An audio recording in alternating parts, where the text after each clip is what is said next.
ನಮಸ್ಕಾರ ಸ್ನೇಹಿತರೆ. ದೇಶದಲ್ಲಿ ನಡೀತಿರುವಂತಹ ಏನು ಸಮಸ್ಯೆ ಇದೆ ಅದು ಎರಡನೇ ಟಾಪಿಕ್ ಮಾತಾಡ್ತೀನಿ. ಫಸ್ಟ್ನೇ ಟಾಪಿಕ್ ಬಂದ್ಬಿಟ್ಟು ನಮ್ಮ CM ಆಗಿದ್ದಾರೆ, ನಮ್ಮ ಚೀಫ್ ಮಿನಿಸ್ಟರ್ ನಮ್ಮ ಕರ್ನಾಟಕದಿಂದ, ನಮ್ಮ DKC ಸರ್. ನೀವು ಬಿಡದಿ ಪ್ರಾಜೆಕ್ಟ್ ನೀವು ಇನ್ನೂ ಕ್ಲಿಯರೇ ಮಾಡಿಲ್ಲ. ಅಷ್ಟು ಬೇಗ ಅಲ್ಲಿ ಹೋಗ್ಬಿಟ್ಟು ಕೂತ್ಬಿಟ್ಟಿರಲ್ರಿ, ಅಲ್ಲೇ ಸಮಸ್ಯೆ ಕ್ಲಿಯರ್ ಮಾಡ್ತೀನಿ ಅಂತಲ್ರಿ.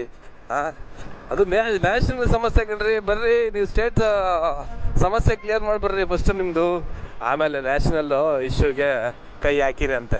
ಇದು ಆ ಒಂದು ಸಮಸ್ಯೆನೇ ಕ್ಲಿಯರ್ ಮಾಡೋಕ್ಕಾಗದೆ ನ್ಯಾಷನಲ್ ಸಮಸ್ಯೆನ ಹೆಂಗೆ ಕ್ಲಿಯರ್ ಮಾಡ್ಕೊಂತೀರಾ? ನೀಟ್ ಸಮಸ್ಯೆ ಏನಿದೆ ನಿಮ್ಗೆಲ್ಲ ಗೊತ್ತಿದೆ ಸ್ನೇಹಿತರೆ. ಒಂದು ಹೋರಾಟದ ಒಂದು ಏನು ಅಂತ ಹೇಳಿದ್ರೆ ಉದ್ದೇಶ ಬಂದ್ಬಿಟ್ಟು ನೀಟ್ ಪೇಪರ್ ಪರೀಕ್ಷೆ ಏನು ಲೀಕ್ ಆಗಿತ್ತು. ಸೊ ಅದರಿಂದ ಒಂದು 12ರಿಂದ 13 ಜನ ವಿದ್ಯಾರ್ಥಿಗಳು ಸೂಸೈಡ್ ಮಾಡ್ಕೊಂಡಿದ್ದಾರೆ.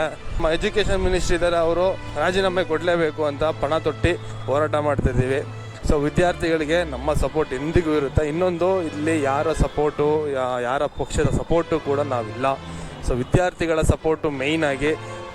ಎಜುಕೇಷನ್ ಈಸ್ ರೈಟ್ ಅಂತ ಹೇಳ್ತೀವಿ, ಬಟ್ ಇಲ್ಲಾದರೆ ರೈಟ್ ಇಲ್ಲ, ರಾಂಗ್ ಇದೆ ಸಿಕ್ಕಾಬಟ್ಟೆ.